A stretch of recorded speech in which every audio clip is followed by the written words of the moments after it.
আচ্ছা ভাবো তো, এমন একজন মানুষ যার কাছে টাকা নেই, পয়সা নেই, কোনো ক্ষমতা নেই, এমনকি তার কোনো বড় পরিচিতিও নেই, সেই রকম একজন মানুষ তার প্রিয় ঈশ্বরের জন্য একটি মন্দির তৈরি করল।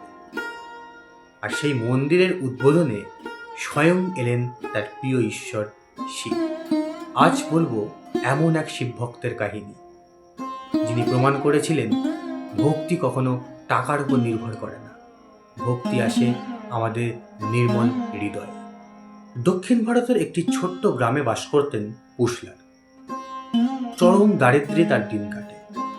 তবু এই দারিদ্রতার মধ্যেই তার মনে একটি স্বপ্ন ছিল, তার প্রিয় ঈশ্বর শিবের জন্য তিনি একটি মন্দির বানাবেন। কিন্তু বাস্তব বড় কঠিন। কোনো টাকা নেই, কোনো জমি নেই, কোনো সাহায্যও নেই। কিভাবে বানাবেন তিনি মন্দির? কিন্তু তিনি হার মানার পাত্র নন। তিনি সিদ্ধান্ত নিলেন তিনি তার প্রিয় শিবের জন্য অবশ্যই মন্দির বানাবেন। তিনি প্রত্যেক দিন চোখ বন্ধ করে কল্পনা করতেন একটি বিশাল মন্দির, ইটের পর ইট, স্তম্ভের পর স্তম্ভ, গর্ভগৃহ, প্রদীপ, ধূপ, ফুল, এই সব কিছুই তিনি বানাতেন, তবে বাস্তবে নয়, নিজের মনে, কল্পনা। এভাবেই দিন যায়, মাসও যায়, বছরের পর বছর ঘুরে ঘুরে আসে। অবশেষে তার মন্দির তৈরি সম্পূর্ণ হয়। এবার উদ্বোধনের পালা। ওই একই সময়ে সেখানকার রাজা তিনিও একটি শিব মন্দির গড়ছিলেন। প্রচুর লোক লস্কর দিয়ে, প্রচুর টাকা খরচা করে এক বিশাল শিব মন্দির তিনি বানাচ্ছেন। তার মন্দির ঠিক ওই সময়তেই শেষ হয়।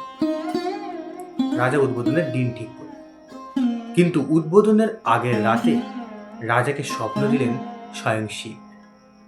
মহাদেব বললেন, রাজা, তুমি আমার পরম ভক্ত আমি জানি, কিন্তু আগামীকাল আমি তোমার মন্দিরে আসতে পারবো না, কারণ আগামীকাল পুশলারের মন্দিরের উদ্বোধন, আমাকে সেখানে যেতে হবে। স্বপ্ন দেখে রাজা চমকে গেলেন, ভয়ে তার ঘুম ভেঙে গেল। ঘুম থেকে ধড়মড় করে উঠে তিনি বিছানায় বসে পড়লেন। পুশলারের মন্দির? তিনি তো কোনোদিন এমন মন্দিরের নামই শোনেননি। ভোরের আলো ফুটতে না ফুটতেই তিনি তার সৈন্যবাহিনী আর কর্মচারীদের নির্দেশ দেন যেন তন্ন তন্ন করে খোঁজা হয় কোথায় এই পুশলারের মন্দির, যেখানে তার শিব যাবেন বলেছেন। সারা গ্রাম তন্ন তন্ন করে খোঁজা হলো। অবশেষে একটা ছোট্ট ঘরে পুশলারের খোঁজ পাওয়া গেল। রাজা নিজে এলেন পুশলারের কাছে। রাজা জিজ্ঞেস করলেন, তোমার মন্দির কোথায়? পুশলার রাজার দিকে ফ্যাল ফ্যাল করে তাকিয়ে দিলেন। মন্দির? আমার মন্দির? রাজা আবার জিজ্ঞেস করলেন, তোমার মন্দির কোথায়, যেখানে আমার শিব যাবেন? তিনি আমাকে বলেছেন আমার শিব যেখানে যাবে আমি সেখানেই যেতে চাই। তোমার বলো বলো তোমার মন্দির কোথায়? তোমার মন্দিরের উদ্বোধনের জন্য শিব আমার মন্দিরে আসতে পারবেন না। বলো তোমার মন্দির কোথায়? পুশলার রাজার দিকে তাকালেন শান্তভাবে, বললেন, আমার মন্দির আমার হৃদয়ে। রাজা অবাক দৃষ্টিতে পুশলারের দিকে তাকিয়ে রইল। পুশলারের চোখ বেয়ে জল আসছে। রাজারও চোখের কোনা চিকচিক করে উঠল। তিনি বুঝলেন পুশলার এমন এক মন্দির বানিয়েছে যেখানে অর্থ দিয়ে বা প্রতিপত্তি দিয়ে যাওয়া যায় না, শুধু যাওয়া যায় বিশুদ্ধ ভালোবাসায়, বিশুদ্ধ প্রেমে। এই গল্প শুধু অতীতের নয়, আমাদের প্রত্যেকের জীবনের শিক্ষা।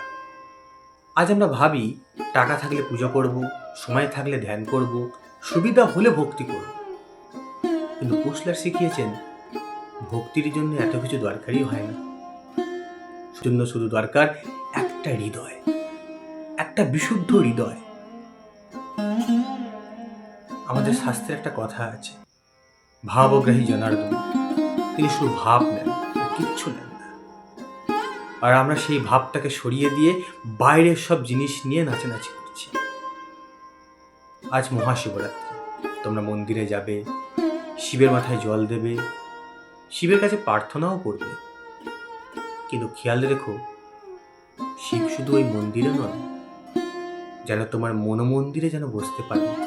নিজের হৃদয়টাকে শুদ্ধ রেখো, তাহলেই তিনি আসবেন।